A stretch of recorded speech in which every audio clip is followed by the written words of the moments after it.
Assalamualaikum warahmatullahi wabarakatuh.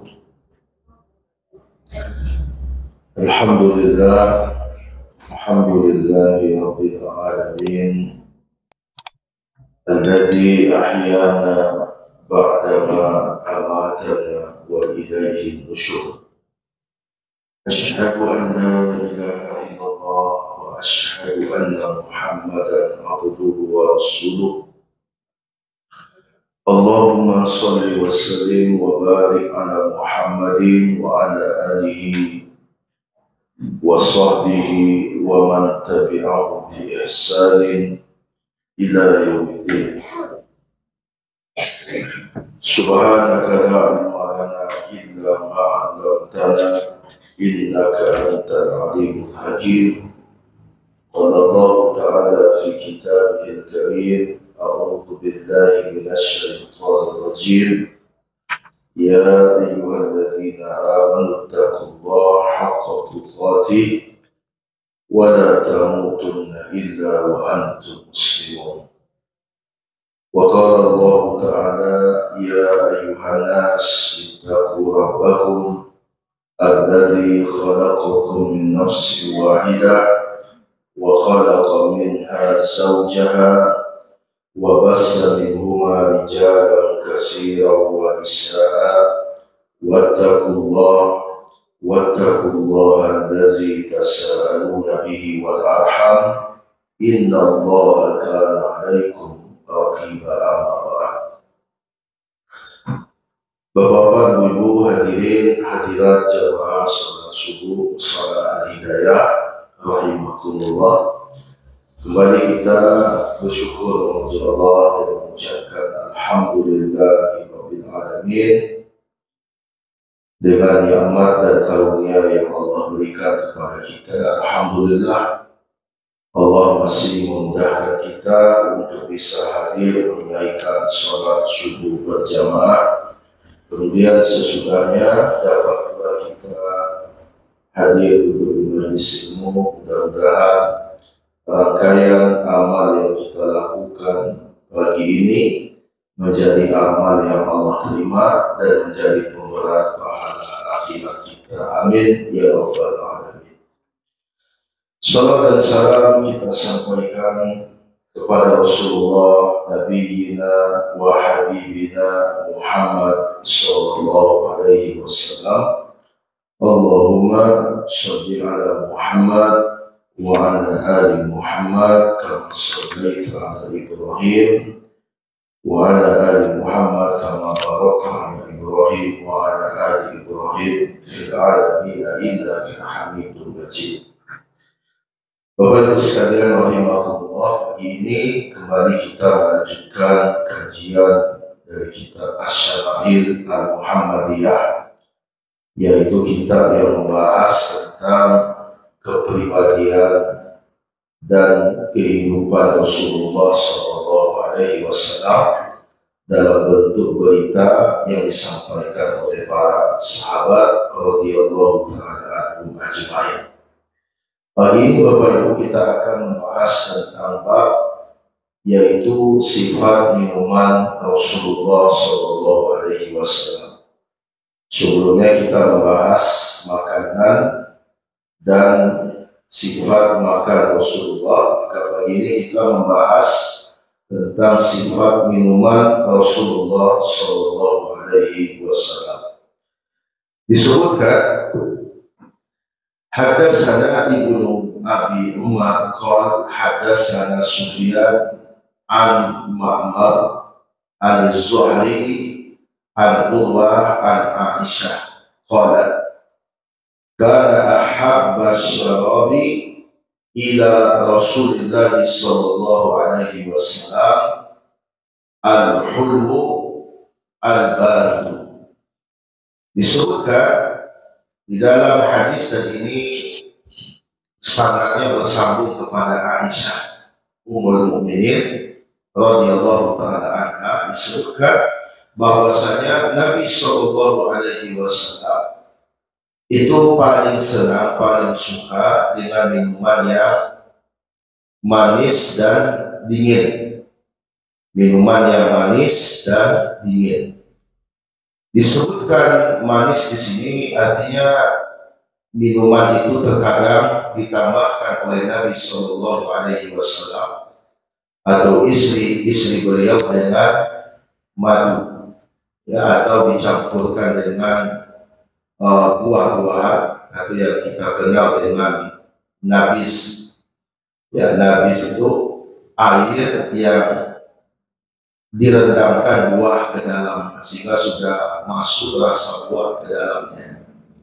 Ya, jadi Nabi Shallallahu Alaihi Wasallam disebutkan oleh Aisyah Ummul Mukminin radhiyallahu taala anha, beliau senang dengan minuman al-hulu, minuman yang manis. Ya, kemudian yang kedua adalah al-barid, yang dingin.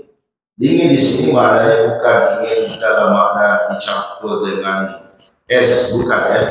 Tapi dingin di sini maknanya dia memiliki karakter sedap, bukan air yang panas, ya, bukan air yang cocok untuk menyeduh suatu minuman semacam kopi atau teh, bukan. Akan tetapi beliau alaihi salatu wassalam menyenangi air dingin. Dingin di sini maknanya adalah dingin yang sedap. Ya, karena air yang panas itu merusak. Ya, air yang panas merusak, kecuali panasnya bukan panas yang tinggi atau bahasa bawahnya gilu-gilu kuku, ya. Nah, itulah apa. Tapi kalau panas dalam makna cocok untuk menyeduh minuman, itu bahaya, ya. Nah, kalau ambui-ambui, maka itu akan masuk sesuatu yang berbahaya. Tidak boleh. Jadi kita akan sampai kepada bab ini. Di antara yang banyak dilakukan itu ketika kita akan makan sesuatu atau minuman sesuatu yang masih panas, itu diambui itu, ditiup. Nah, Bapak Ibu tahu bahwasanya udara yang keluar dari mulut kita itu mengandung racun, yang mengandung racun CO2, karbon dioksida, dan itu racun. Itu makanya Nabi melarang untuk meniup makanan dan minuman. Kalau dia masih panas, biarkan saja, sabar dulu, keracunan dan lain dulu. Ya, jangan ditiup-tiup, agar sudah ditiup-tiup, diajarkan cucu. Banyak keracunan cucu.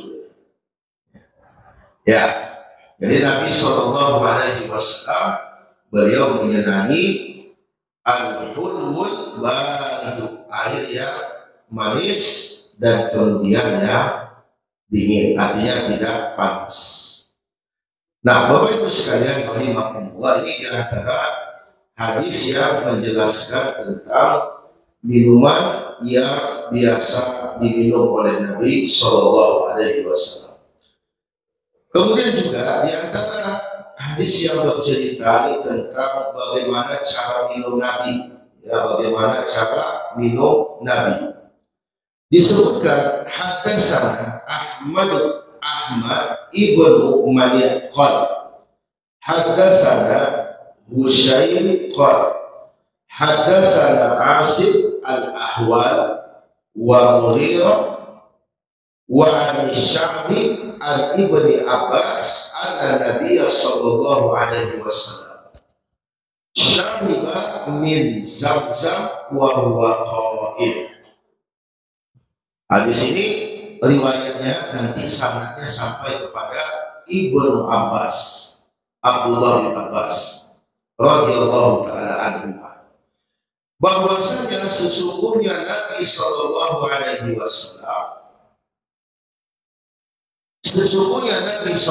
Alaihi Wasallam pernah minum air Zam-Zam wa huwa qa'imun, dan beliau dalam keadaan berdiri. Ini cara minum Nabi sebagaimana dari sahabat Ibnu Abbas. Sahabat Ibnu Abbas menceritakan bahwasanya Nabi Shallallahu Alaihi Wasallam syariba min Zamzam wa huwa qa'im. Rasulullah minum air Zam-Zam dan saat itu beliau dalam keadaan berdiri.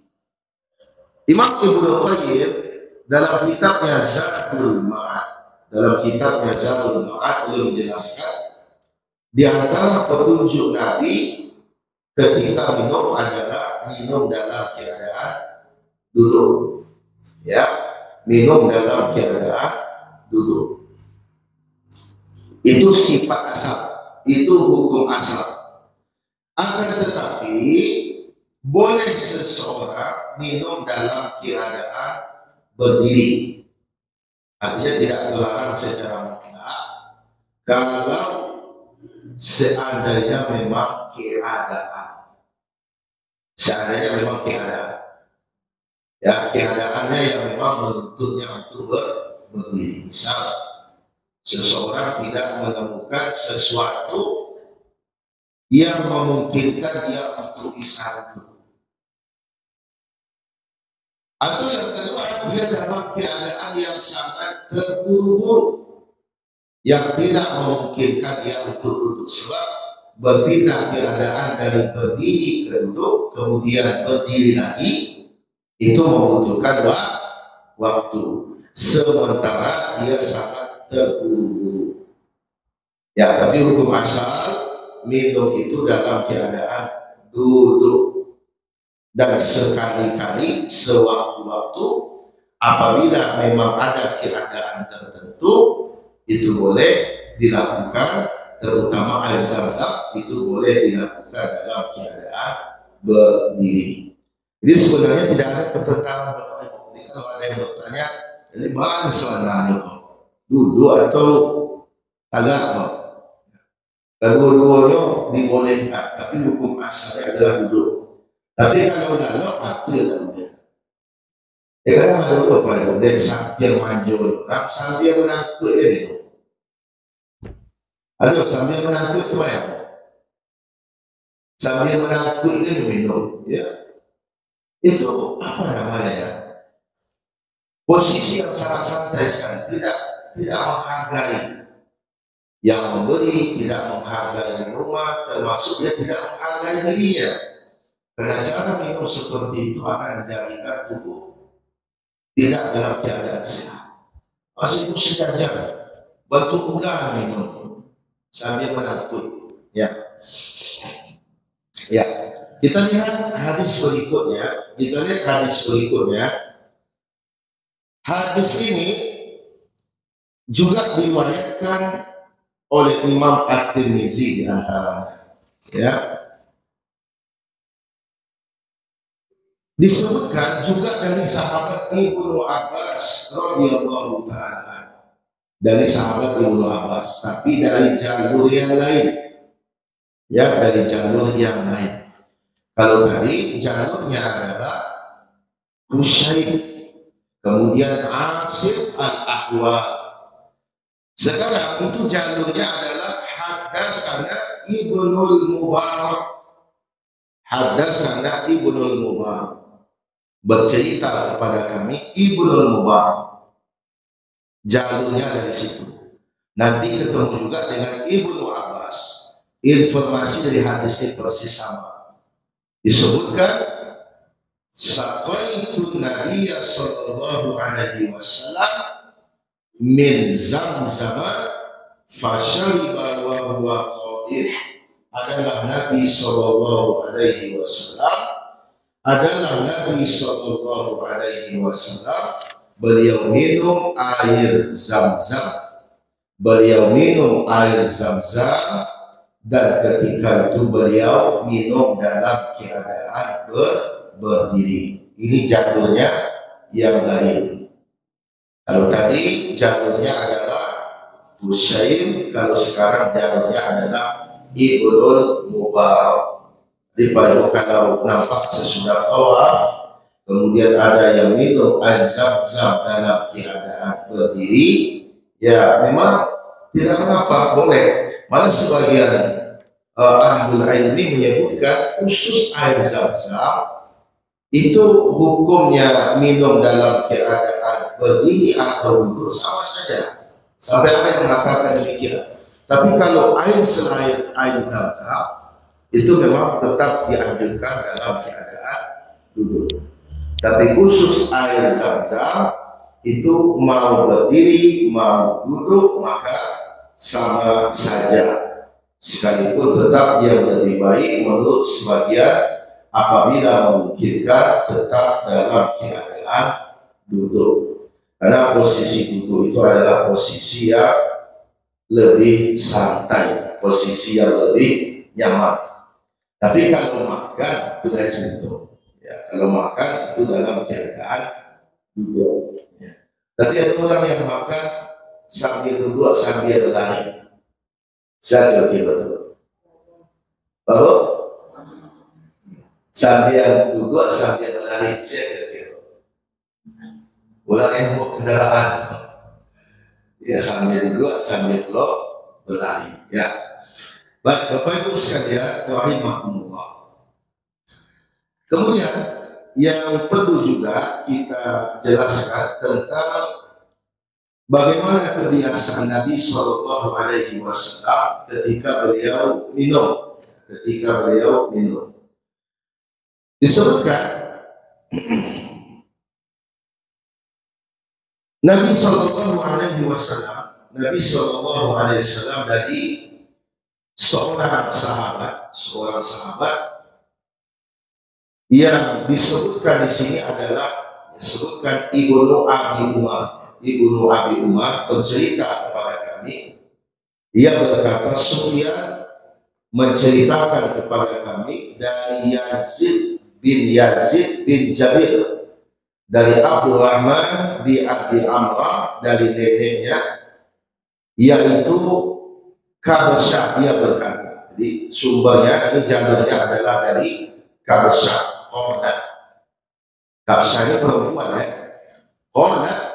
Dakhala alayya Nabi sallallahu alaihi wasallam fashariba min kirbatin mu'allaqatin qa'iman faqumtu ila fiha faqata'tuhu.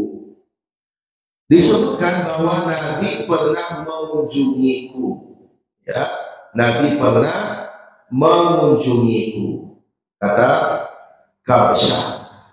Ya, kata Kabsyah, Nabi pernah mengunjungiku, pernah datang ke rumahku, kemudian diberikan kepada beliau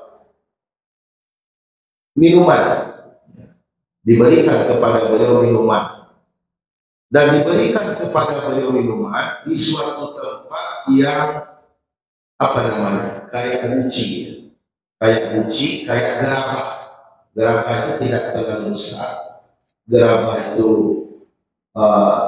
kecil gerabahnya, dan itu hanya bisa untuk minum ya kira-kira satu orang saja, tidak bisa.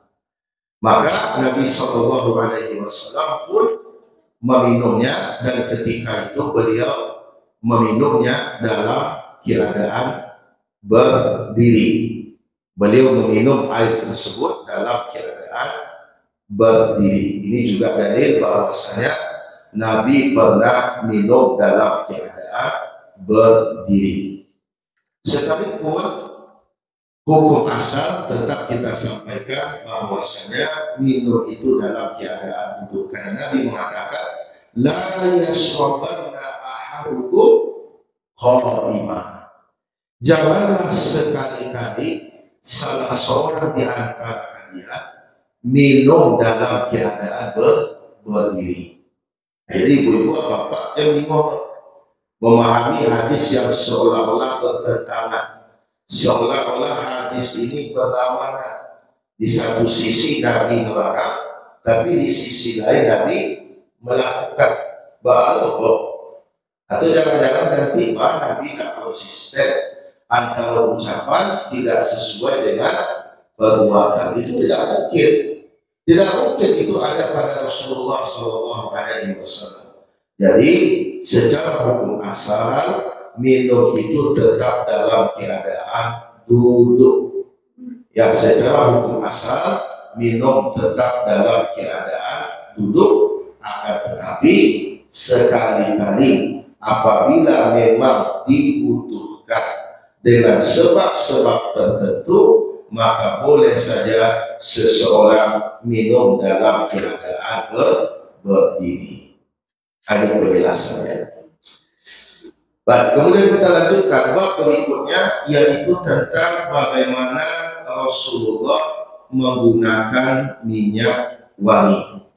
Bagaimana Nabi Shallallahu Alaihi Wasallam menggunakan minyak wangi. Jadi ternyata Nabi itu adalah orang yang senang dengan minyak wangi. Nabi suka dengan minyak wangi, suka dengan parfum. Ya, Nabi suka dengan parfum.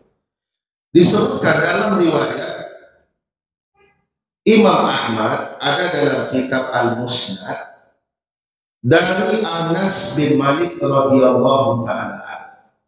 Anas bin Malik, an Anasin anna Nabiy sallallahu alaihi wasallam qala hubbiba ilayya nisa wattin wa ju'ila qurratu aini fi shalah. Apa kata Nabi sallallahu alaihi wasallam? Aku dijadikan oleh Allah menyenangi beberapa hal dari perkara dunia. Pertama, yaitu kaum wanita dan minyak wangi. Jadi Nabi menyebutkan, aku dijadikan oleh Allah suka dengan beberapa perkara dunia. Apa itu? An-nisa, watin, perempuan, dan kemudian minyak wangi. Waju'ila qurratu aini fi shalah. Dan Allah jadikan penyejuk hatiku, penenang jiwaku, yaitu sholat. Jadi Nabi itu dijadikan oleh Allah ada rasa suka terhadap perempuan, makanya beliau menikah. Ya, makanya beliau menikah. Dan kemudian watin, minyak wangi, beliau senang dengan minyak wangi. Makanya sampai sekarang Bapak Ibu, di antara kebiasaan orang-orang Arab itu mereka sangat senang dengan minyak wangi, sangat senang dengan minyak wangi. Setiap yang pergi sholat ke masjid itu sudah bisa dipastikan pasti bisa atau minyak wangi. Adik kita saya kata biasa, lagi itu ramai. Nah, karena kalau saya mau tahu rapi itu, akan ada lagu rapi. Ada kebiasaan dan sampai sekarang itu masih dilakukan oleh orang-orang Arab. Mereka senang dengan minyak wangi, malah kadang berhadiah minyak wangi. Kadang-kadang duduk dan kayaknya milik-milik. Ya. Itu menjadi sebuah hal yang mereka senangi, dan itu merupakan hal yang disukai oleh Nabi. Makanya Nabi menyebutkan hubbiba ilayya nisa watin, dijadikan aku punya tabiat oleh Allah suka kepada wanita dan wangi-wangian. Wa ju'ila qurratu aini fi shalah, dan dijadikan penyejuk hatiku, penenang jiwaku, yaitu sholat. Di Nabi kalau gelisah sholat, beliau hilang gelisahnya. Nabi kalau ada masalah, maka beliau sholat, karena penyejuk hati beliau ada pada sholat. Nah, kita lihat hadis yang berkaitan dengan perkara ini. Di antara hadis yang menceritakan tentang perkara ini adalah dari sahabat Anas bin Malik, ya, dari sahabat Anas bin Malik radhiyallahu ta'ala, karena di Rasulullah sallallahu alaihi wasallam sukatun yaqtayyahu minha. Rasulullah memiliki suka yang biasa beliau gunakan untuk memakai minyak wangi. Sukanya adalah tempat, ya, sukanya adalah tempat kecil untuk menyimpan minyak wangi. Ya, sukanya adalah semacam wadah, ya, semacam botol atau semacam apalah yang gunanya adalah untuk menyimpan minyak wangi. Dan Nabi memakainya. Minyak wangi itu dipakai Nabi baik di rumah ya, atau beliau berhadapan dengan tamu, apalagi ketika beliau akan pergi sholat. Nabi itu senang dengan minyak wangi. Malah di rumah pun beliau pakai minyak wangi. Di rumah pun beliau pakai minyak wangi. Ya kalau orang sekarang biasanya pakai minyak wangi itu kalau mau keluar, ya. Kalau mau keluar itu pakai minyak wangi. Tapi kalau di dalam rumah itu tidak boleh.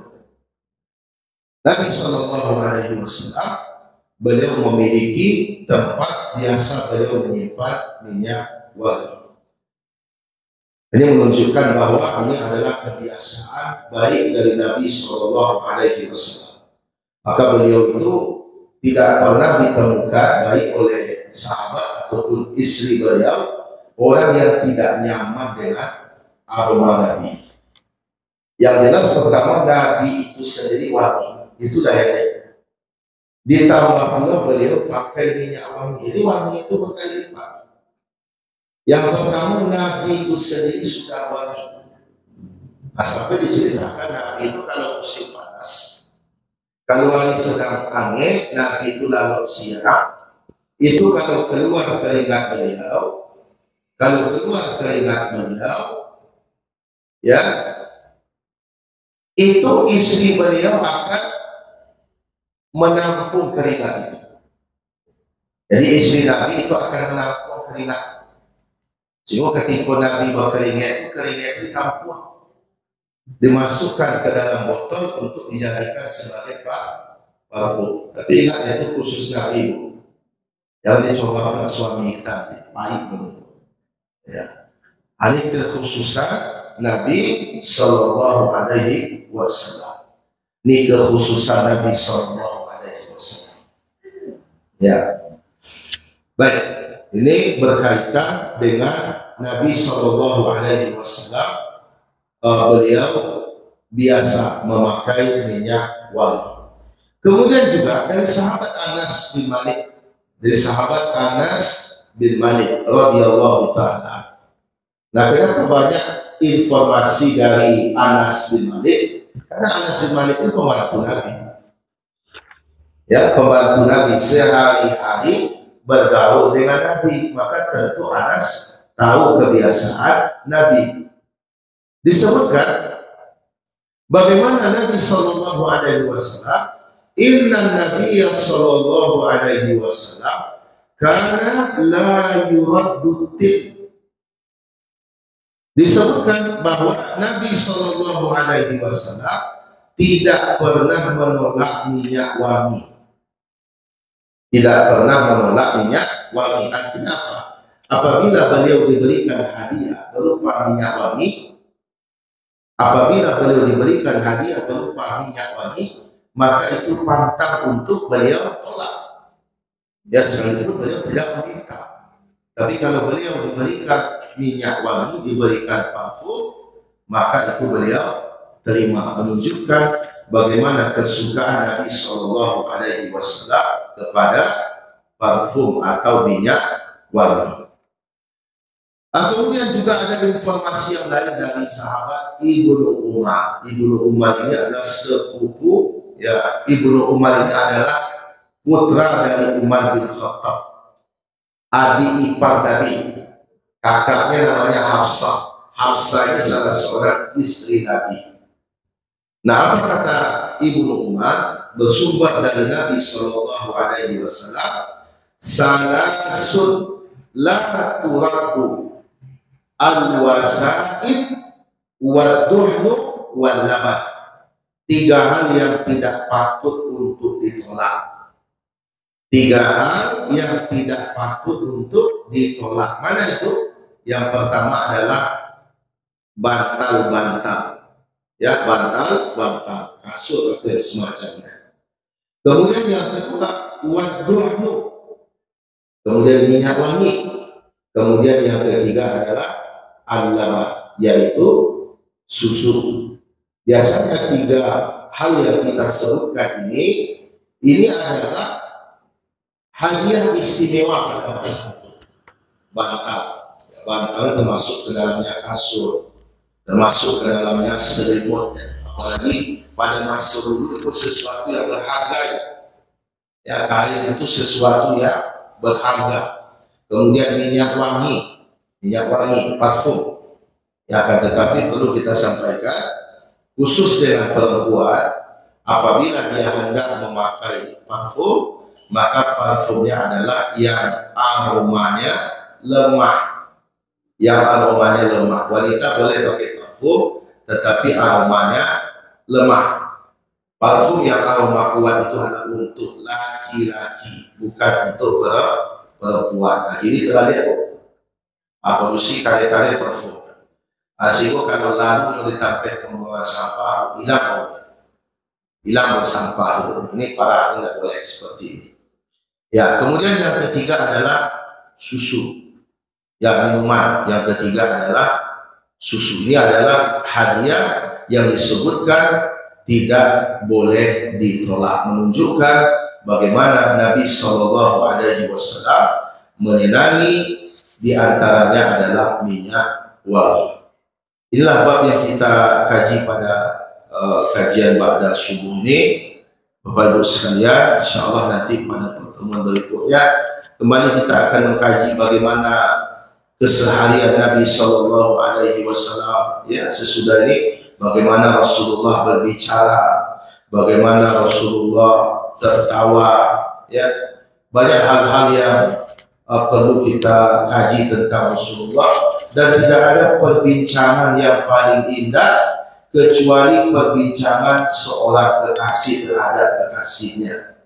Ya, bagaimana Rasulullah berbicara, bagaimana Rasulullah tertawa, bagaimana Rasulullah bergurau. Ini di bab-bab berikutnya, insya Allah nanti kita kaji pada pertemuan berikutnya. Sampai di situ ada pertanyaan apa? Tidak ada. Baik, kalau tidak ada kita cukupkan. Jazakumullah khairan katsiran. Assalamualaikum warahmatullahi wabarakatuh.